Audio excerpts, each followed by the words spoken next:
basically opened the door and said, "Daddy, I'm going to have special ears like you."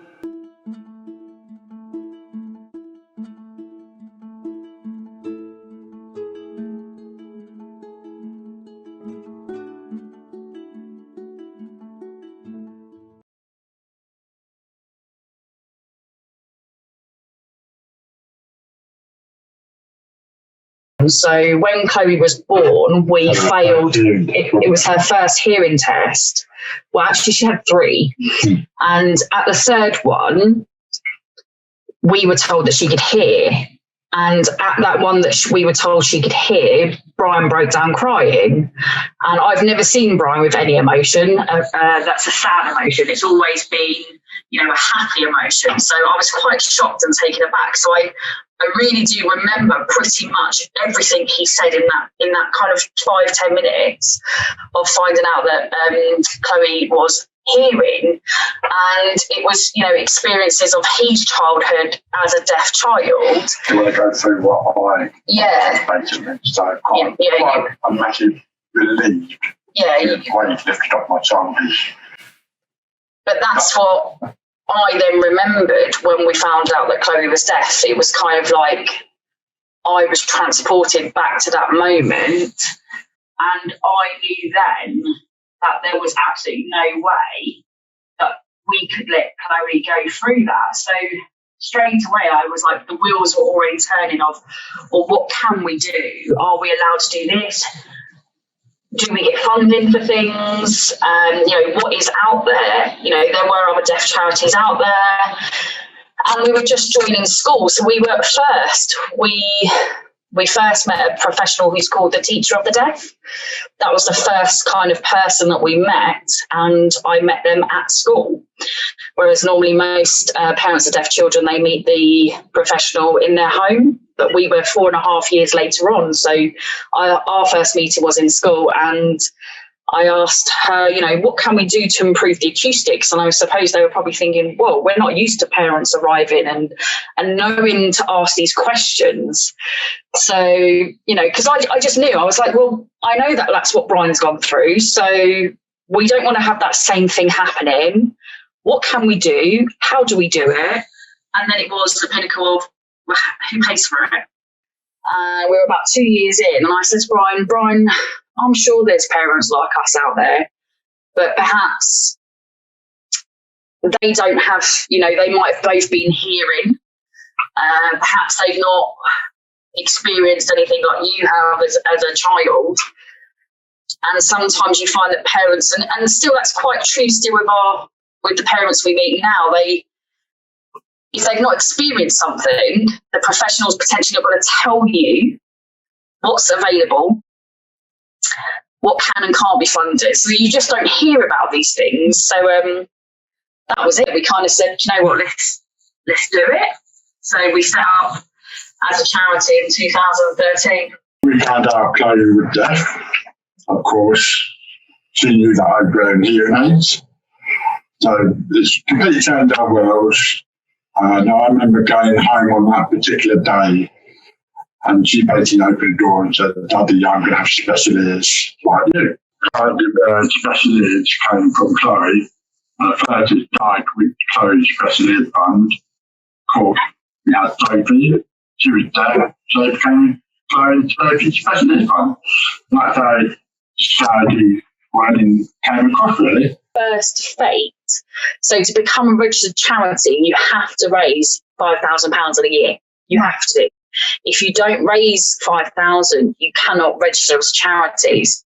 So it was that fate that tipped so under the stairs with all the bits and bobs that we had, but it was the fate, the big amount of money. Well, back then it's still a big amount of money, but back then it felt like an enormous amount. So I think it was something like 1,800. Yeah. But back then it felt huge. And that amount of money was enough for us to go, I think we could raise this every year if we did a summer fete. The charity evolved once we had a charity shop. So once we got the charity shop, that's when the charity kind of grew. And that's when we started meeting a lot more families of deaf children. So, over the years, it kind of was something small, and gradually it's just growing. We do kind of 3 things. So raise deaf awareness, support deaf children with equipment or resources for inside school. The third one is support their emotional well-being with resources, equipment, whatever it is that they need to support them as a deaf child and support their emotional well-being. We've got the hub set up, so that's every second Sunday, where it's like a youth club, I guess, isn't it? Yeah, like a deaf youth club. Yeah.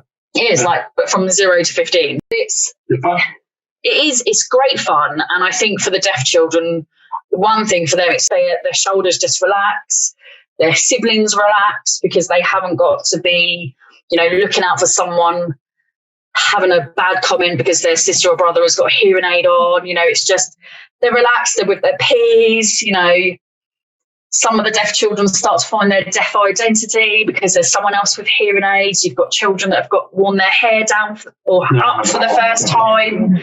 There's so many things. It just boosts them up a little bit without it being in your face.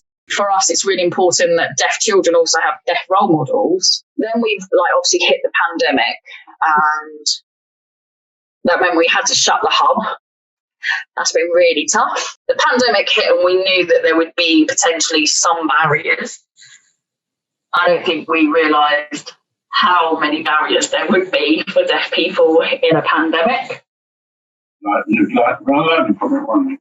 Yeah, we learned hard and fast. Yeah. So I had a hunch, rather a gut feeling. I was like, how are people going to get their batteries for the hearing aids? Because the hospitals would be shut down. We knew that deaf people needed someone to respond to them. Can we do that then? Yeah. So we did. And the response we got was massive. Literally every day we were posting, making up packets of batteries. We were posting up to 30 or 40 batteries a day. So when I go out food shopping, I wear these. 9 times out of 10, the hearing person would come up and go, "Where did you get that?" Yeah. Because when I wear a mask, other people can't hear me.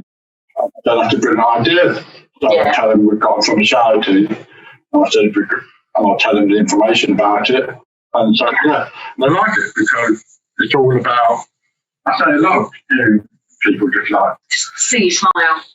Smile. What's it like having deaf children for you? I just see it normal. I just see Chloe and Sophie just normal kids.